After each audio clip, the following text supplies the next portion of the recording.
Do not watch this video if you are the slightest bit tender-hearted or squeamish. It does not end well. If you have watched my other wildlife videos, you know that I enjoy watching the different birds and other critters as they live their lives outside my kitchen window. Wildlife has a lot of drama and predators. Hardly ever does it appear that animals show any tolerance or pity for others. Parents care for their young and as a rule never show emotion even when their offspring dies. Maybe they feel it, but the hard truth is they have too many ways to become prey to mope around. They must be on their guard constantly.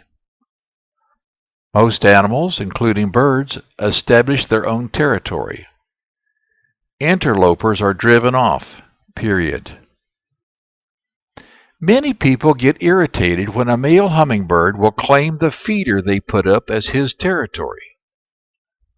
Of course, they intended that all hummingbirds should be able to feed on the nectar they provide.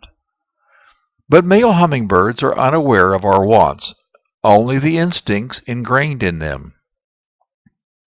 During migration, the males go first and establish a territory for their mates and offspring to enjoy. Maybe they do it simply to attract a mate. It's what they do.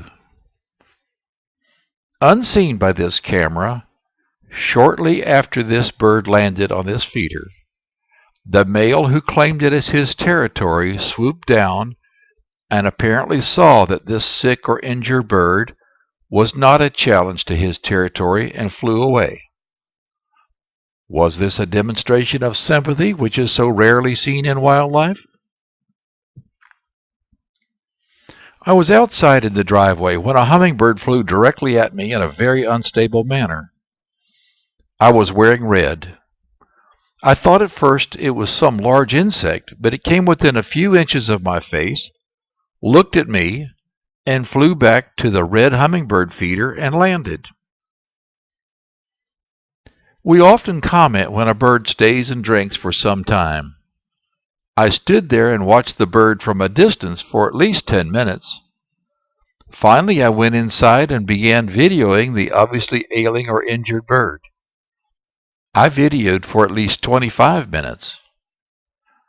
So the bird was on that feeder for at least 35 minutes, breathing hard and drinking the nectar.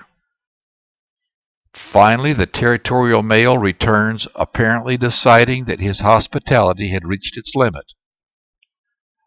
Afterwards, I went outside to look for the bird, which I was sure would be on the ground, but it was not to be seen. Obviously, it had flown somewhere.